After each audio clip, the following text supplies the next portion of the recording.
Okay. Well, hi, Katie. Hello.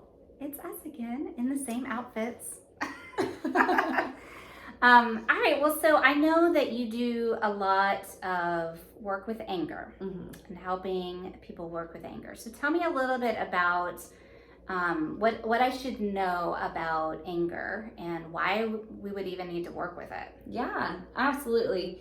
So one of the big reasons that I enjoy working with folks that feel really angry a lot of the time is that anger is typically our secondary emotion. And so while we may look angry on the outside, our behaviors might seem like they're angry. That's not really the root emotion. That's not the core of what's going on. And I think it's really important that we dive in and figure out what is underneath that anger, whether it's sadness or fear or anxiety, but really trying to understand where the anger is coming from.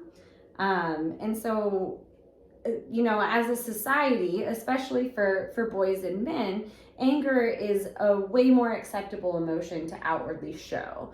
And so I enjoy working with that group to help them understand that anger isn't always the present emotion there, that there's other stuff going on.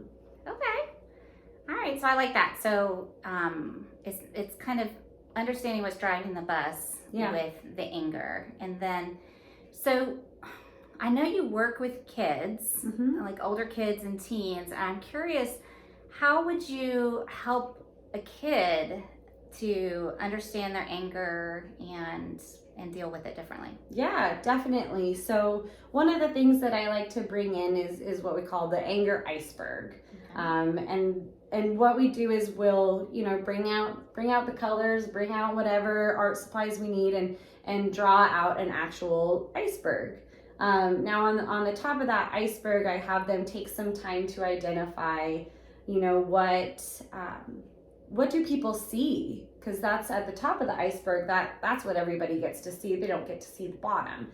And so that might be yelling at parents or throwing things or things like that, those kind of outward angry outbursts. And then we talk a little bit about what we don't see. And that could be feelings of shame or feeling really sad about a punishment they receive from parents.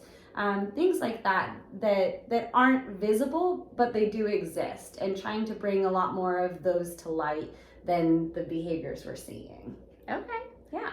So how do you then help a kid to be able, once they understand their anger, then what?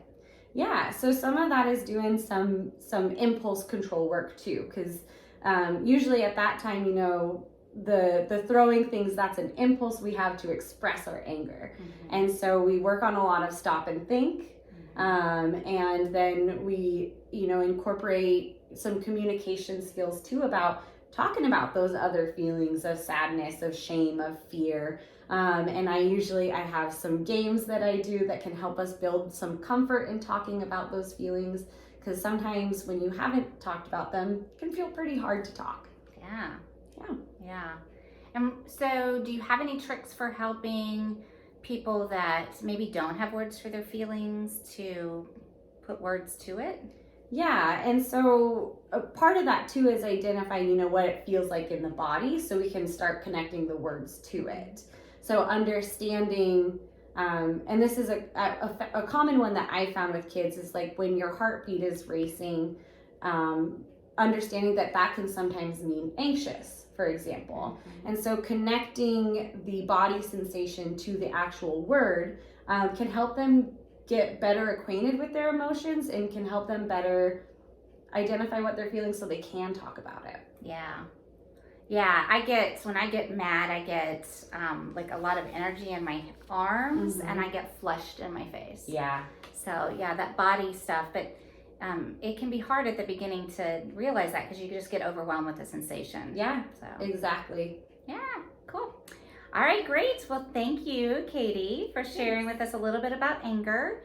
If you want to learn more, you can find out more about Katie on our website at hopeforthejourney.org/Katie-Harmon, Harmon. And we are also going to have a blog that has a little bit more information about this.